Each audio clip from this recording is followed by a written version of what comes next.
그래서 오늘 세 갈래 종교 개혁이라는 제목으로서 같이 이제 은혜를 이제 나누고자 합니다. 우리는 종교 개혁이라고 이렇게 얘기를 하면 언제나 이제 마틴 루터를 중심으로 해가지고 개혁을 이렇게 있었다 이렇게 생각하는데, 사실은 그 당시로 돌아가면은 마틴 루터뿐만 아니라 개신교에서는 마틴 루터를 얘기하지만 성공에서는 이제 앵글리칸 처치의 개혁이 있었고, 가톨릭에서는 그 개혁으로 인해 가지고 우리가 뭔가 잘못됐나 해가지고 자성을 하기 위해서 가톨릭의 이제 개혁이 있었습니다. 그래서 종교 개혁을 생각하면은 세 가지의 개혁으로 우리가 이렇게 좀 생각을 해보면 될 것 같습니다. 먼저 우리 개신교의 종교 개혁, 우리가 잘 알고 있고 언제나 이제 지키고 있는 종교 개혁을 보면은 그 개혁에는 어떤 간접적인 원인과 직접적인 원인 두 가지가 있습니다. 간접적인 원인은 14세기부터 이제 르네상스가 이제 시작이 됩니다. 르네상스는 재활, 부활 뭐 이런 의미를 가지고 있습니다. 르네상스의 정신은 Back to the Greece and Rome입니다. 그리스와 로마의 그 정신을 다시 살리자 이렇게 하는 게 이제 르네상스입니다. 그 그리스와 로마의 정신은 뭐냐면 휴머니즘입니다. 휴머니즘을 보면은 우리가 생각하기에는 이제 그 당시에 이제 휴머니즘은 인문주의 이렇게 번역을 했습니다. 그러니까 휴머니즘은 세 가지의 휴머니즘으로 우리가 나눌 수가 있습니다.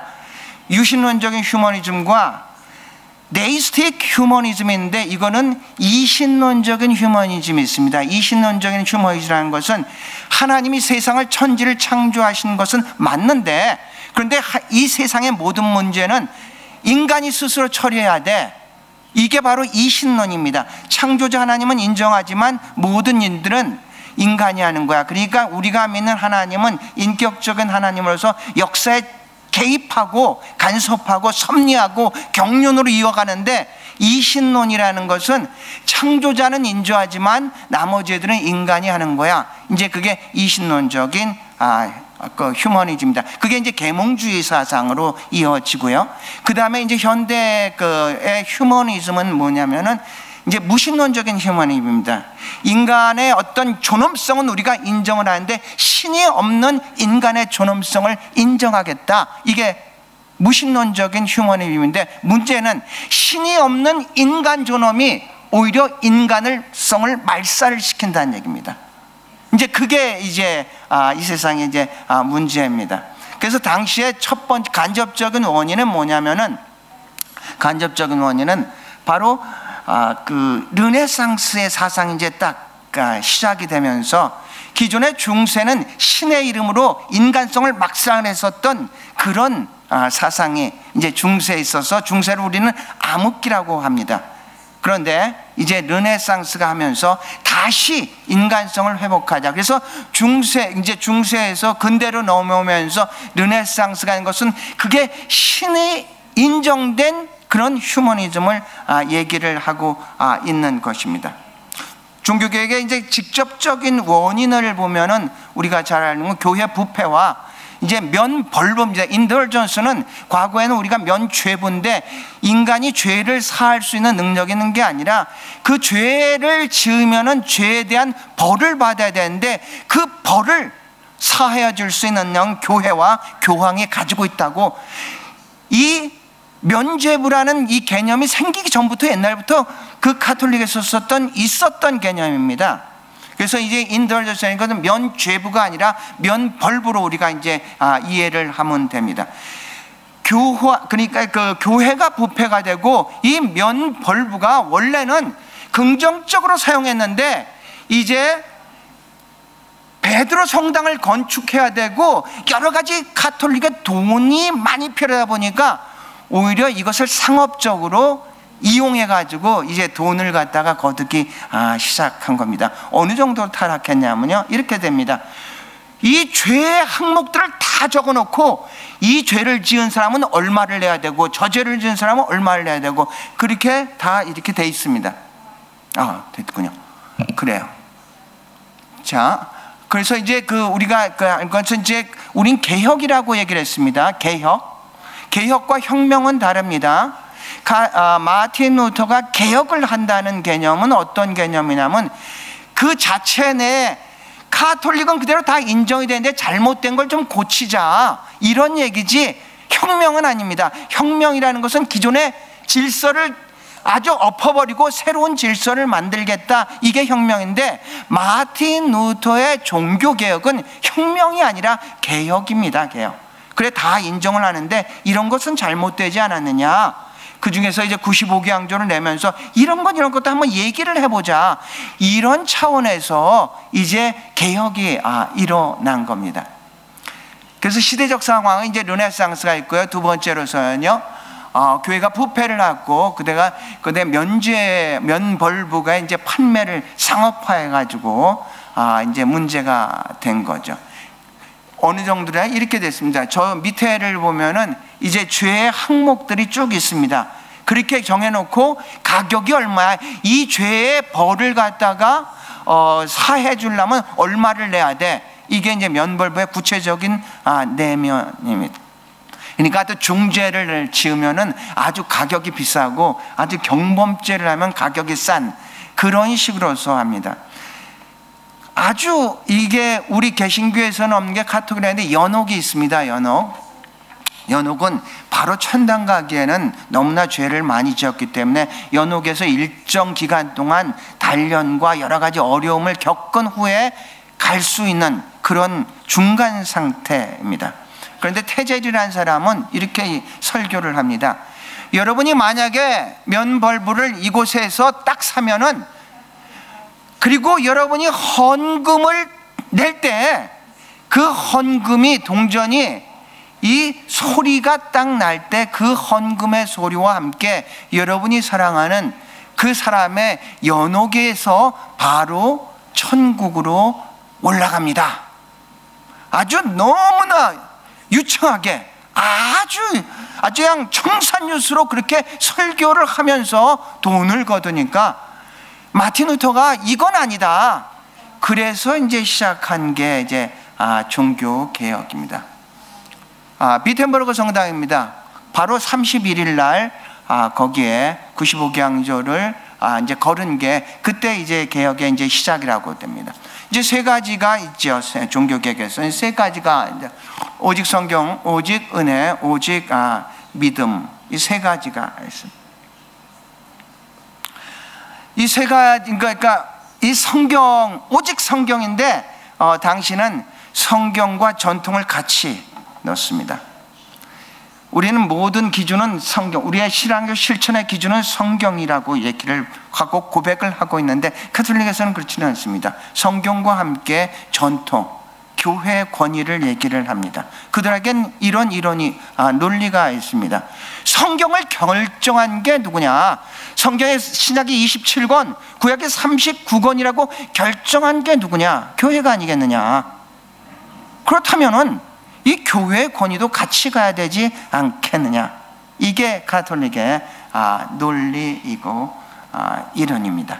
그래서 성경과 함께 전통을 같이 강조를 하고 있고, 우리는 오직 은혜죠. 은혜라는 것은 자격 없는 자에게 조건 없이 주시는 하나님의 선물입니다. 절대로 우리가 뭐를 해서 하는 것이 아니라 하나님이 그냥 주시고자 해서 주시는 그 선물입니다. 상이 아니라 선물이란 얘기입니다.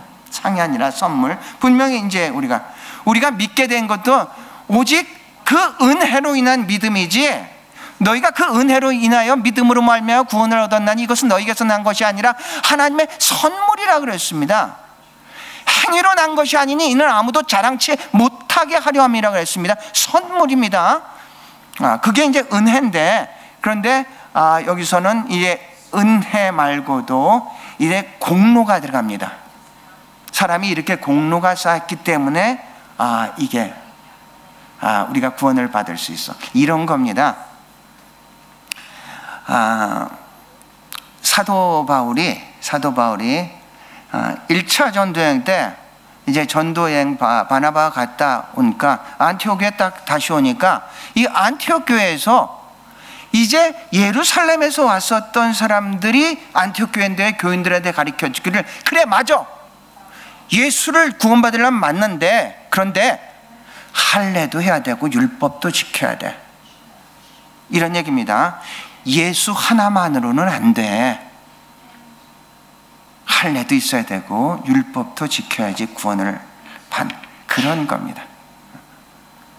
은혜도 있지만, 그리고 또 우리가 공로도 쌓아야 돼. 믿음도 있지만 우리가 또 믿음에 걸맞는 행위를 쌓아야지만 우리가 구원받는 거야.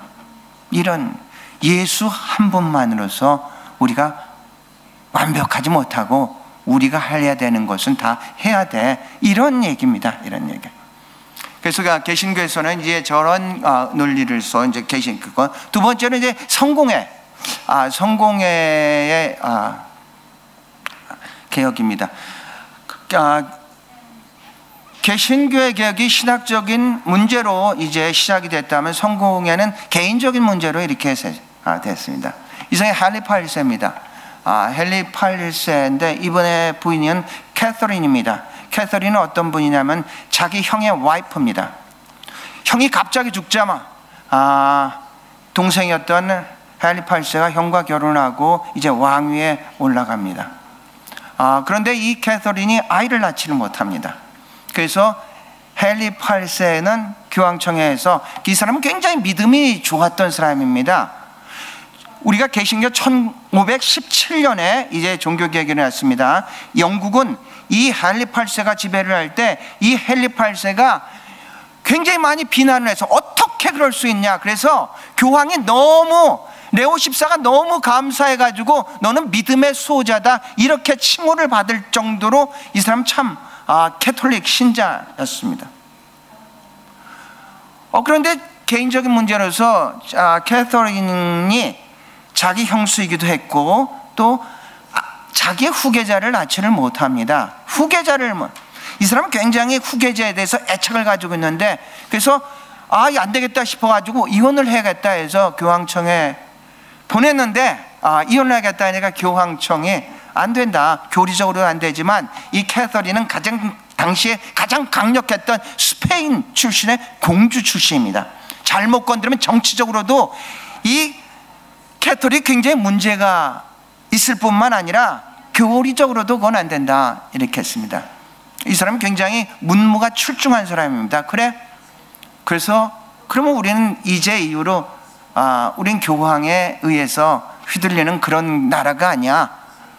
그래서 이분이 1534년에 수장령이라는 것을 합니다. 수장령이라는 건 뭐냐면, 모든 것은 나라의 왕은 자기였지만 이 종교는 교황이 있었습니다. 그런데 수장령이라는 것은 나라의 왕도 자기고 종교의 왕도 자기다. 그래서 만들어 놓은 게, 그렇게 이제 앵글리칸 처치가 이제 시작이 된 겁니다. 이 사람은 시작을 했습니다. 방향은 잘 몰랐습니다. 대륙에서는 개신교가 계속해서 일어나고 있고, 볼러리드는 자기는 카톨릭이었고, 그러다가 이 방향을 찾지를 못하고 그 사람의 딸이었었던 메리가 다시 캐톨릭으로 돌렸다가, 그 다음에 우리가 잘 알고 있는 엘리자베스 1세가 집권을 하게 됩니다. 내 조정에서는, 그러니까 정치에서는 카톨릭 쪽과 이 개신교 쪽에서 계속해서 마찰이 있죠. 엘리자베스 1세가 중립을 택했습니다. 결혼도 하지 않고 카톨릭과 개신교의 중립을 택해서 이제 앵글리칸의 방향을 잡았습니다. 그래서 앵글리칸은 이렇습니다. 이 모든 형식은 이 가톨릭의 그 웅장함의 형식을 가지고 있고, 그 내용은 개신교의 신학을 가지고 있는 게 바로 이제 앵글리칸입니다. 그래서 앵글리칸 처치는 이렇게 됩니다. 시작은 헨리 8세가 했는데 정착은 엘리자베스 1세가 한 겁니다. 이런 겁니다. 우리 호주가 1788년에 이제 아터 필립에 의해 가지고 이제 건국이 되죠. 그런데 오늘날의 호주는 누가 만들었냐면은 5대 총독인 맥쿼리가 오늘날의 혀들어서 만들었습니다. 우리가 누리는 이 모든 것들은, 그래서 이 맥쿼리라는 이름이 엄청 많지 않습니까? 아서 필립이 호주를 시작했지만 호주를 오늘날의 근대화된 호주는 바로 맥쿼리 총독이 5대 총독입니다. 그분이 이제 만드는 겁니다. 마찬가지로 앵글리칸의 시작은 헨리 8세가 했지만 오늘날의 앵글리칸은 바로 엘리자베스 1세 때 모든 것들을 이제 정착하게 됩니다. 로마 결과 34년에서 엘리자베스 1세가 중용의 길을 이제 선택을 합니다. 이게 앵글리칸입니다. 세 번째로서 이제 캐톨릭입니다. 캐톨릭. 지금 이제 대륙에서도 캐톨릭과 반대되는 개신교 혁명이 일어나고, 자 이제 서민 영국에서도 이제 앵글리칸이 이제 캐톨릭에 반대를 합니다. 그러니까 캐톨릭은 스스로 생각하기를 우리가 지금 뭔가 잘못된 건가? 그래서 캐톨릭은 이제 자성하는 입장에서 뭔가 우리가 다시 한번 보자 하는 입장에서 이제 모이게 됩니다. 그 모임의 중심에는 우리가 알고 있는 예수회라고 있습니다. 그때 예수회가 이제 생기게 됩니다. 예수회는 철저하게 교황 중심으로 철저하게 충성을 하면서 두 가지를 합니다. 선교와 그리고 교육입니다. 우리나라에 서강대학교 있지 않습니까? 그 예수회가 이제 세운 그런 학교입니다. 선교와 교육, 이게 이제 초점이었고 절대 교황에 순종을 합니다. 그래서 트렌트 회의가 열립니다. 트렌트 회의가 열려서 우리가 도대체 뭔가 잘못된 거야? 모이는 목적은 자성을 위해서 모였는데 결론은 뭐냐면, 결론은 아니야, 우리가 지정하는 게 이게 옳은 거야. 그래서 결국은 자기 방어로서 맺습니다. 유럽에서 빼앗겼었던 땅을 이 예수회들이 세계로 나가기 시작합니다. 그래서 저기 남미 쪽은 거의가 다 가톨릭으로 그렇게 해서 이제 되는 겁니다. 로열라는 예수회를 창립을 했고요. 트렌트 공회. 그래서 가톨릭의 그 종교 개혁을 보면은 이제 두 가지를 이제 꼭 예수회가 그때 등장을 하는구나를 알아야 되겠고, 그 예수회는 선교와 교육에 힘을 썼구나를 기억하고요. 트렌트 공회를 열었었는데 맨 처음에는 이 자성을 위해서 이렇게 모였다가 결국은 자기의 교리를 다시 한번 재확인하는 그런 결론을 내리게 됐습니다. 자, 문제는 그렇습니다. 이때 이거는 이제 우리가 계속해서 우리가 신앙생활하면서도 이제 우리가 부딪히는 문제입니다. 마틴 루터는 수도사였습니다. 정말로 정직하고 정말로 깨끗하게 하나님의 의로서 살고자 했던 그런 마틴 루터는 수도사였습니다. 그래서 하나님 앞에서 인간은 어떻게 하면 도대체 의롭게 살 수 있는가? 그 하나님의 의란 단어에 마틴 루터는 어마어마하게 고민을 하고 있었던 그런 사람입니다.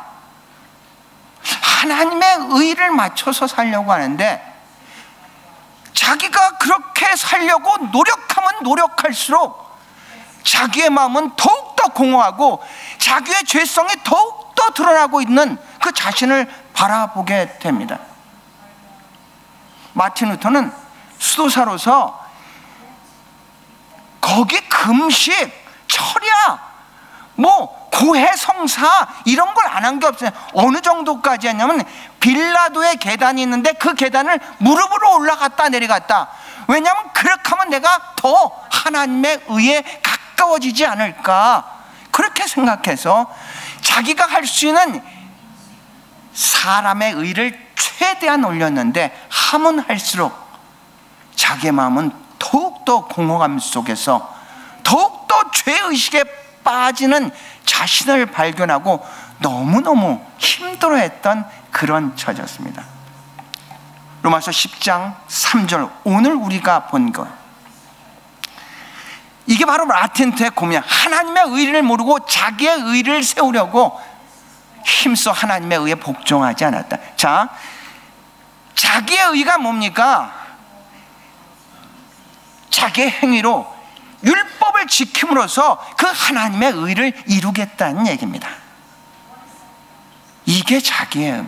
마틴 루터는 자기의 의로 하나님의 의를 지키려고 했다 보니까 도저히 그게 되지 않으니까 오히려 더 힘들어졌다입니다. 어려워졌다입니다. 죄의식에 빠져 있는 게 그게 마틴 루터의 당시의 상황이었습니다. 죄를 조금만 지면은 바로 자기 담임 그 신부한테 가가지고 고해성사를 했습니다. 자기가 이렇게 살다가 조금 죄다 그러면 쫓아가가지고 고해서 나 이런 죄를 졌습니다. 너무 자주 오니까 그 선배 신부님이 그랬답니다. 루터야, 죄 좀 모아서 오너라. 이 정도가 지금 마틴 루터가 했던 거예요. 죄 좀 모아서 와라. 이게 마틴 루터의, 그러니까 사람의 의로 하나님의 의를 갈랐더니 그 고민이 그렇게 돼. 이런 얘기입니다. 왜 하나님이 인간의 육을 입고 이 땅에 오셨다고요? 간단합니다. 우리가 하늘로 갈 수가 없기 때문에 그분이 오셨다는 얘기입니다. 그런데 우리 죄인인 우리가 죄 없으신 하나님의 그 수준까지 올라가니까 되지를 않지 않습니까? 그래서 마틴 루터는 고민을 하고 하다가 우리가 잘 알고 있는 로마서 1장 17절을 딱 부딪힙니다. 복음에는 하나님의 의가 나타나서 믿음으로 믿음에 이르게 하나니 기록된 바 오직 의는 믿음으로 말미암아. 인간의 사람의 의라는 것은 내가 노력해서 이루려고 하는 의가 사람인데, 하나님의 의는 뭐냐? 하나님의 의는 예수 그리스도가 우리를 사랑하셔서 우리의 죄를 대신해서, 죄를 지면 반드시 죽어야 되는 게 그게 공의인데, 하나님의 공인데, 우리의 죄를 대신해서 십자가에 못 박혀 돌아가셨다는 그것을 믿는 믿음으로 의로워지는 것이, 그것이 하나님의 의인 줄로 믿습니다. 바로 그게 하나님의 의입니다.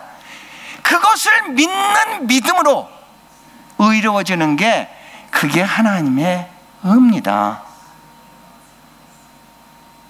그래서 의인은 오직 믿음으로 말미암아 사는 겁니다.